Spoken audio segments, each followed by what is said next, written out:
Sabe que quando diversas frentes falam a mesma coisa de formas diferentes, é sinal que a gente está no ápice do conhecimento humano.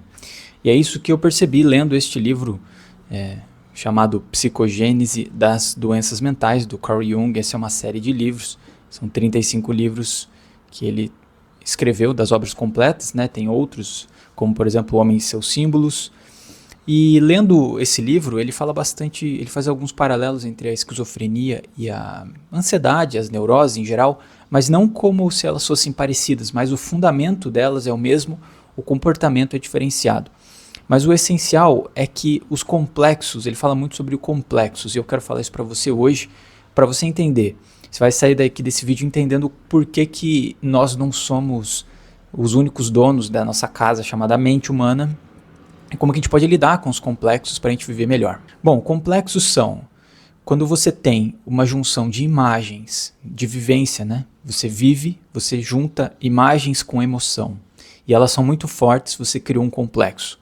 Esse complexo, ele começa a ser ele começa a constelar fatores ao redor deles. Então vou te dar um exemplo. Vamos supor que lá na infância você teve um trauma onde você viu um vampiro. Você viu um vampiro, estava num parque de diversões e você viu um vampiro. Então, isso te marcou, isso gerou um complexo de medo ou um complexo relacionado a isso. Aí, de repente, você vai vivendo isso várias outras vezes.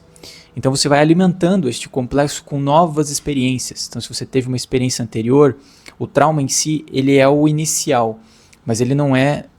existem dois tipos de complexo. Um que, de fato, é um traumático específico, que você tem, por exemplo, um transtorno de estresse pós-traumático.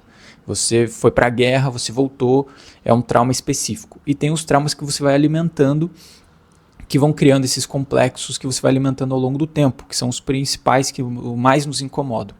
Portanto, não adianta você tratar o trauma anterior, o primeiro trauma, porque você está alimentando ele ao longo de todo esse tempo. Então, o que você precisa fazer é interromper a alimentação dele. E o ego, por exemplo, né, o nosso eu, aquilo que você se identifica como eu, também é um complexo que nós desenvolvemos entre os 3 e os 6 anos de idade. Isso está no livro Desenvolvimento da Personalidade.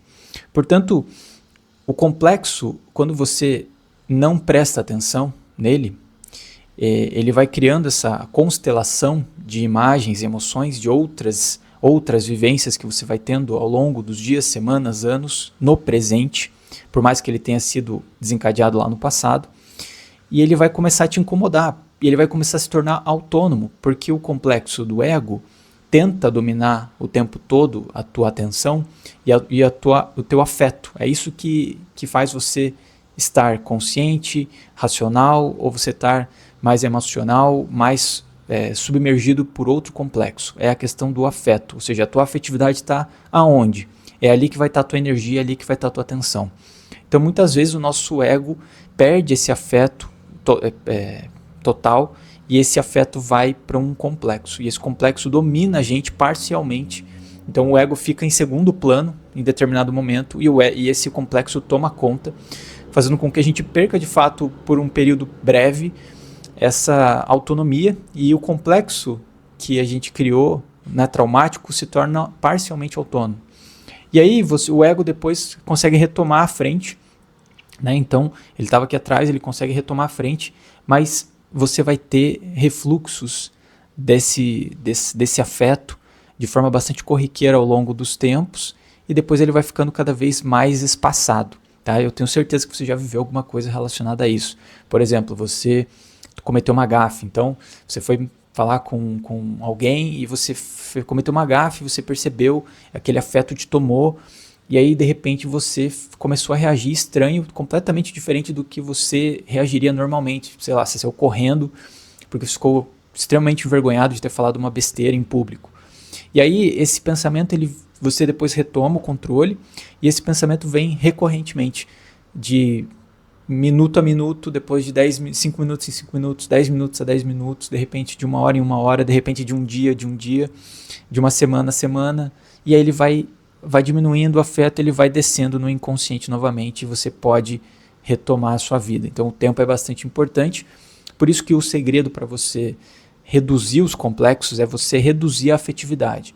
Toda vez que ele vem à sua mente, você tem o poder de reduzir a emoção que está atrelada. Então, se você falou uma gafe, por exemplo, em público, e você dá muito valor para isso, você vai, sempre que ela vier à mente, falar, nossa, como eu fui burro, idiota, você vai falar assim, tá tudo bem, não foi tão forte quanto parece, não tem problema.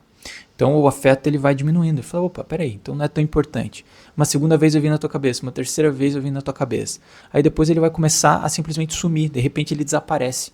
Então isso é uma forma de acelerar esse processo de redução do afeto do complexo. Pois bem, e por que eu disse que isso alinha com outras frentes? Porque a psicologia profunda trabalha com o sujeito que somos nós. E, por exemplo, você pega hoje que está muito em moda a neurociência, que chama neurobiologia, e ela trabalha com o ambiente, que é o objeto, que é o externo, né? Mas a psicologia profunda não abdica do ambiente. Eles falam muito sobre como o ambiente tem um papel preponderante na nossa reação das coisas. Eles só dizem que internamente também temos esse processo. Portanto, o livre-arbítrio ele é pequeno, só que ele aumenta quanto mais consciente você fica dos seus processos psíquicos e mentais. Então, você ter consciência dos processos internos vai fazer com que você tenha mais controle e que você consiga mudanças de longo prazo e que você consiga daí ter ideia do seu ambiente e consiga modificar o seu ambiente junto com esse processo.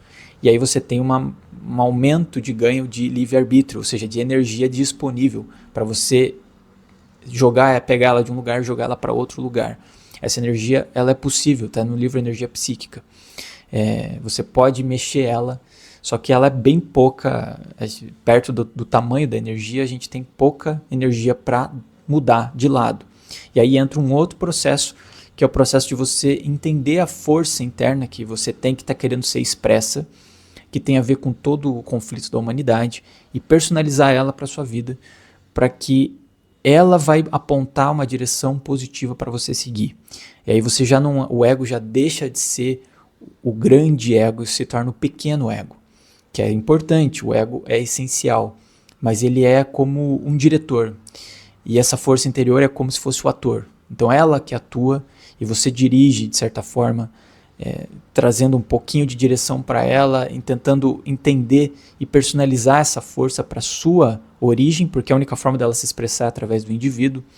E aí você se distancia do coletivo e se torna uma pessoa mais humana e mais plena e mais completa, seguindo o caminho do meio. Eu sei que eu falei bastante coisa aqui, bastante teoria nesse finalzinho, mas é um appetizer para você, um aperitivo para você comer e ficar interessado em saber mais. Beleza? Esse é um livro legal, parecia um livro chato, mas tem sido um livro bem bacana de ler.